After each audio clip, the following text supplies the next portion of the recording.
कि मज्जा निकालना मुश्किल होता है या मज्जा परचेज़ करना पड़ता है, तो अगर आपने प्लांट लगाया हुआ है, पेड़ लगाया हुआ है, तो उसकी छाल निकाल कर कषाय बना करके दे सकते हैं।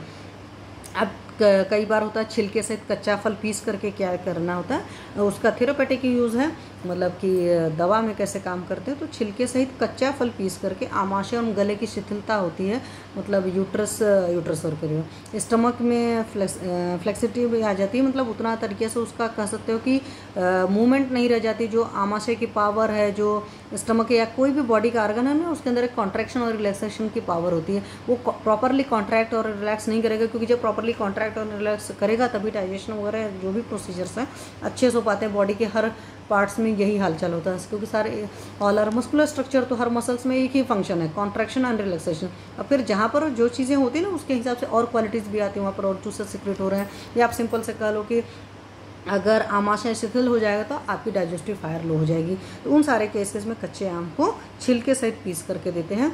और गले में अर्बुद मतलब सीए मतलब कैंसर का जो केस होता है गले का, वहाँ पर भी ये आम को छिलके सहित पीस करके दिया जाता है।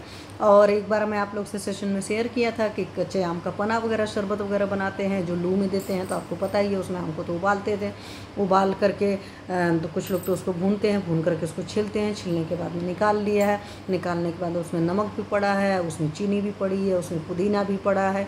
ये सारी चीज़ें डाल करके थोड़ा सा उसमें काली मिर्च भी डालते हैं, तो उस तरीके से सेवन करते हैं। और हल्का सा ठंडा पानी फ्रिज का नहीं होता है, आप लोग को हमेशा से याद है कि वो है। तब पर भी आपको देखना है फिर से, तो आप जा करके मेरे उस पर चैनल पर देख सकते हो, मैंने आम के पन्ने का डाला हुआ है। उसी तरीके से जो आम की गुठली होती है, इसके गुठली अंदर के मज्जा जो है कि अतिसार और प्रवाहिका में दी जाती है।